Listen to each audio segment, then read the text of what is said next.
What does the average Tucson home look like? Do older homes look significantly different than newer homes? Do homes in the suburbs look different from homes in Midtown? How are homes in Tucson different from homes in other states? Hey everyone, it's Kimberly, your go-to real estate agent in Tucson, Arizona, and I spend a lot of time in a lot of different Tucson properties, and I work with a lot of buyers from outside of the city. They are often surprised when they learn about certain Tucson architectural features.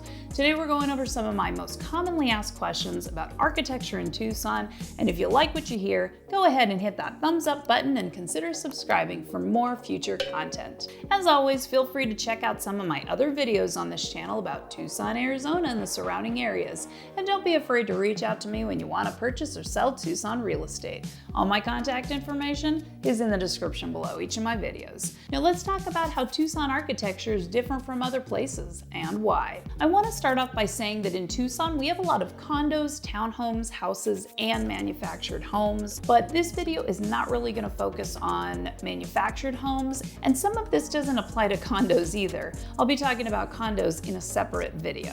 Let's discuss Tucson homes square footage.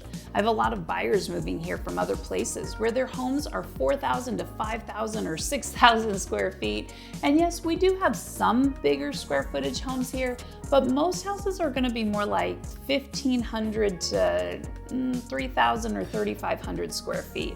Part of that is because unlike other places, we don't have finished basements, we don't have full finished lofts, and a lot of our homes are not two-story homes. So the only square footage you get is in that main floor.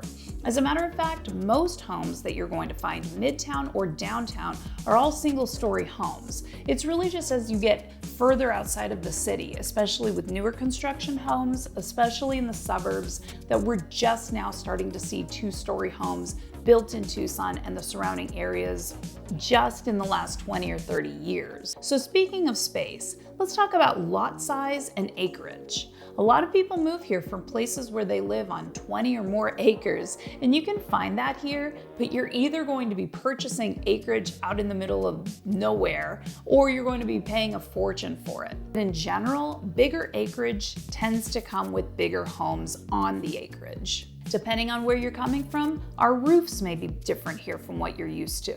We do have some homes with shingles on the roofs, but we also have a lot of roofs that are flat. And we also have a lot of homes that are tile roofs. And those tiles come in a wide range of type, even color and thickness and style. I think tile roofs are really pretty and really add to the Southwestern style, which leads us into solar panels. It's sunny here in Tucson about 300 days out of the year, so a lot of people have solar panels to cut back on their electric bills. If you want solar panels, you should get a quote from the solar panel company, and you can either purchase them outright or you can lease them. If you purchase a home that already has solar panels that are being leased, you have to apply to take over the lease. So just keep in mind that you will now have a mortgage, but you will also have a solar lease payment that you'll be paying monthly.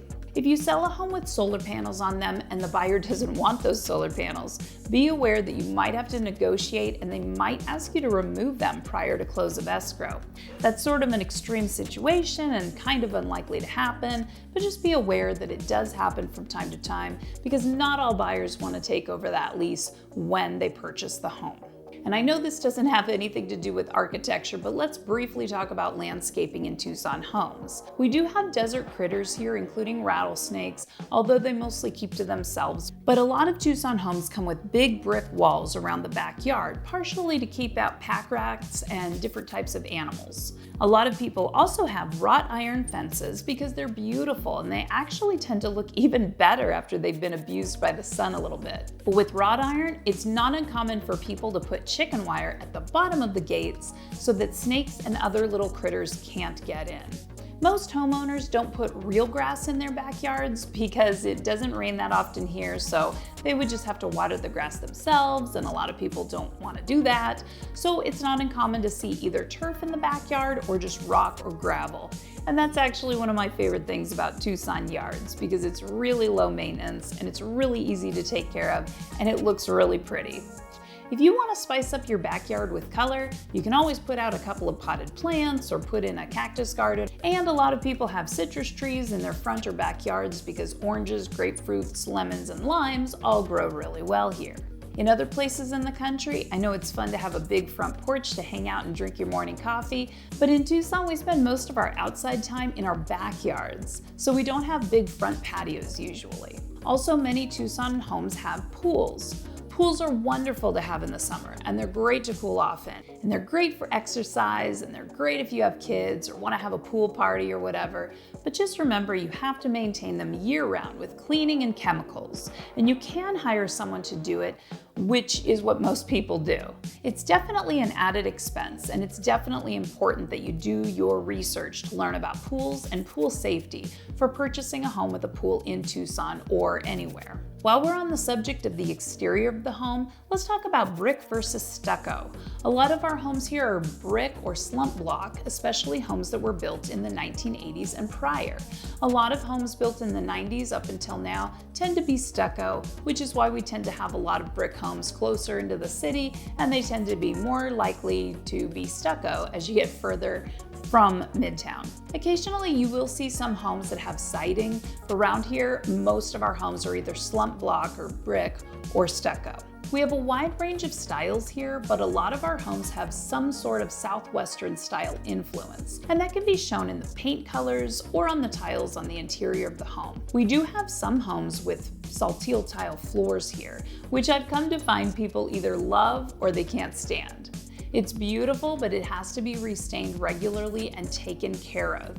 And of course, like all places, we have regular tile floors and carpet, although I'm seeing carpet less and less. It's not really preferred here because this is a dusty climate, so that's harder to keep clean. And some homes occasionally have hardwood floors. Some homes have laminate, but believe it or not, there are a lot of homes here that even have concrete floors. Sometimes you even see the Spanish influence or the Southwestern style influence in cabinets and kitchens and bathrooms, especially if they were custom built. Let's talk about the difference between older homes and newer homes in Tucson. And when I talk about older, I mean built in the 1980s or prior. And when I talk about newer, I'm talking about homes that were built in the 90s or so until now. Unless they've been remodeled, older homes in Tucson tend to have lower ceilings, tend to not have much of an open floor plan design. They might not have big kitchens. They might have an attached bathroom to the primary bedroom, but the bathroom might be very, very small or kind of a strange layout. And someone buying a home in Tucson that was built in the 1980s or prior is probably going to be more likely to have to redo the pipes or put in a new HVAC unit or redo some electrical stuff or redo that roof sooner rather than later. But the big trade-off with older homes in Tucson is that you are more likely to get a bigger lot because older homes in Tucson were built on bigger lot sizes than they are now. Maybe a quarter acre even for a little itsy bitsy house. Whereas some of the newer houses, the square footage of the home is going to be much bigger, but the lot size will be much smaller than an older home. So I get a lot of buyers moving here from other cities and states, and they're trying to decide if they want the Foothills area or the Oro Valley area. Both very beautiful areas, but Foothills homes are more likely to be older, and you're also more likely to have more space from your neighbors than a newer Oro Valley home that is more likely to have a smaller lot, but a much newer home. When it comes to newer homes in Tucson, newer homes are more likely to have higher ceilings, more likely to have an open floor plan, more likely to have big elaborate kitchens, big elaborate primary suites with big fancy bathrooms connected to the primary bedroom, more likely to have higher end, newer countertops, and quite frankly, probably less likely to have maintenance issues such as roof or HVAC or plumbing or electric problems. Newer Tucson homes are also more likely to be closer together and probably a little less likely, depending on the neighborhood, to have those gorgeous mountain views that everyone wants in a Tucson home. Of course, you still might get that amazing view, but you just might have to pay a little extra for it. What's your favorite thing about Tucson architecture? Toss it down in the comments below. I know that a lot of our homes look different from homes in other places because I've traveled to some other places and I've worked with a lot of buyers from other places. When the home you're purchasing is different from the home you currently own or live in, the maintenance is going to be different as well. So it's important to know what you're getting into when you purchase a Tucson home. If you learned anything today, please hit that thumbs up button on your way out the door and consider subscribing to learn more about the city of Tucson and real estate in the city of Tucson and the surrounding areas. Feel free to reach out to me if you decide to purchase or sell a Tucson home. All my contact information is in the description below each of my videos, and of course explore the rest of this channel for more Tucson content. I really appreciate you hanging out with me today, and I'll see you in the next video.